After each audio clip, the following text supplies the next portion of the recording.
Ouça agora Você e o Doutor, com Antônio Spreuser.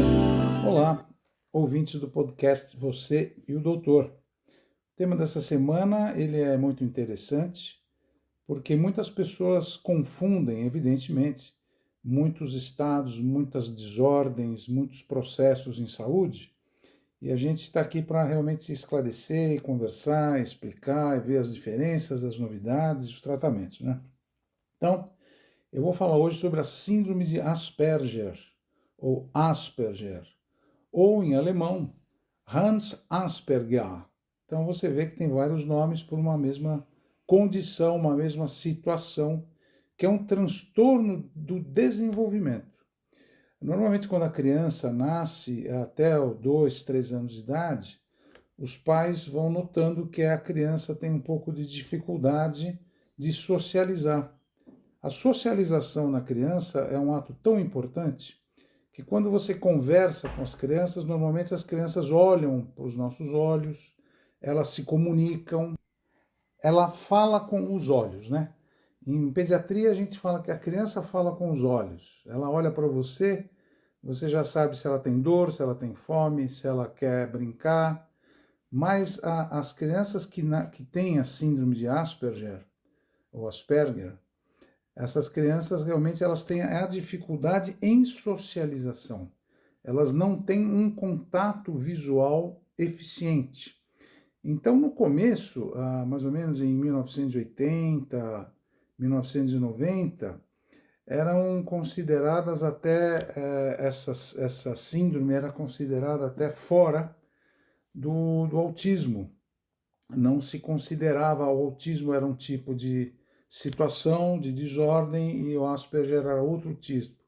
Já depois que houve uma mudança na última revisão da Academia de Medicina Psiquiátrica, houve a fusão no mesmo guarda-chuva da desordem do autismo. Então, hoje a gente chama que o síndrome de Asperger ela já fica dentro do desordem do autismo. Então, claro que tem grandes diferenças, como eu vou conversar com vocês aqui, mas o espectro autista, hoje a desordem do espectro autista envolve situações, desordens, transtornos do desenvolvimento, e cada uma é bem diferente da outra.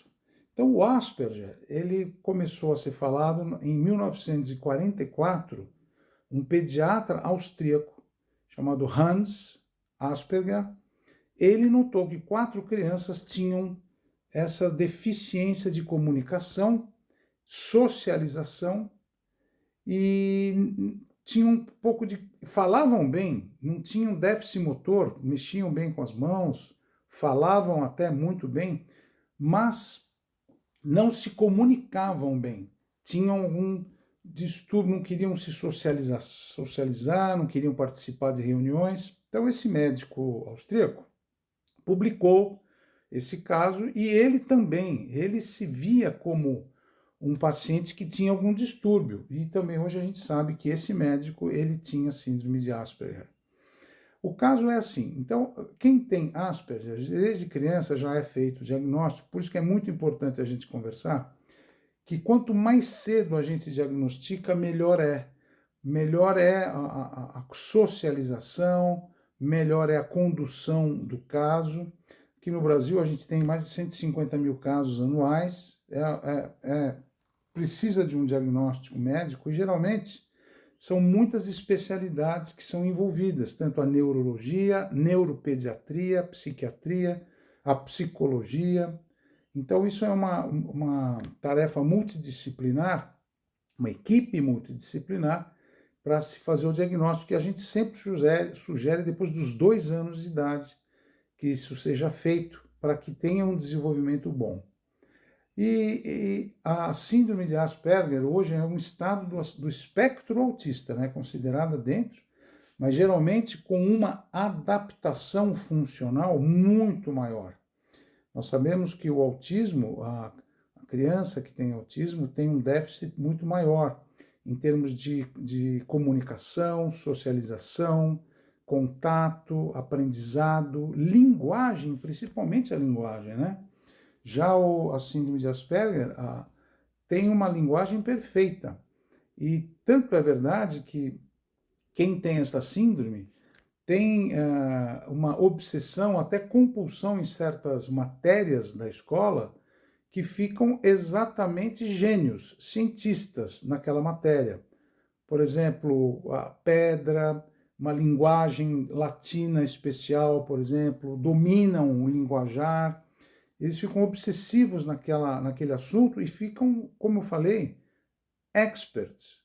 Então, atualmente nós temos sociedades médicas, indústrias, que precisam de pessoas que tenham síndrome de Asperger, porque são gênios.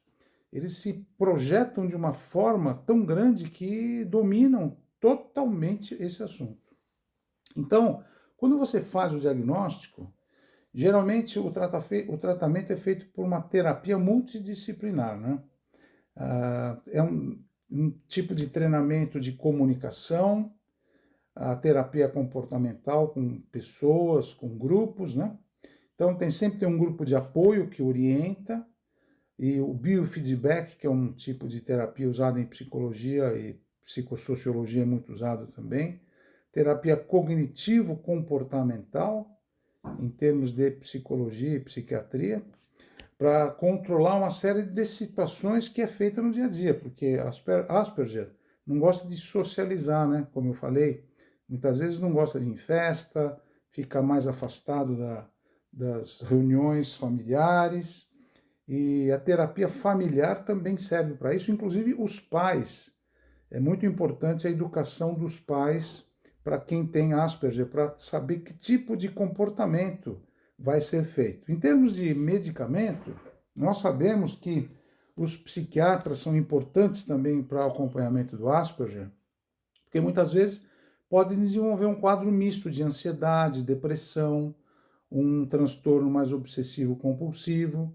Então, nesses casos especiais, a gente pode usar algum tipo de medicamento, os inibidores dos receptores da serotonina.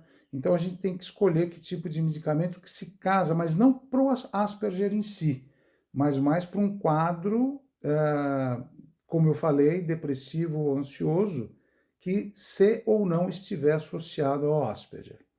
Então, nós temos grandes nomes da sociedade que têm essa situação, que têm esse comportamento, que têm esse distúrbio e que são pessoas extremamente colaborativas, que têm esse transtorno de desenvolvimento, que não alteram em nada a vida propriamente dita dessa pessoa. Então, essa é a grande diferença do quadro de autismo e nós temos hoje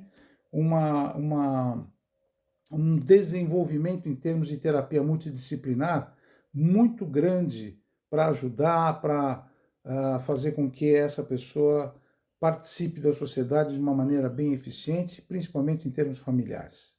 Espero que vocês tenham aproveitado e semana que vem nós temos mais um podcast Você e o Doutor. Forte abraço a vocês, boa semana, fiquem com Deus. Você e o Doutor, com Antônio Spreuser.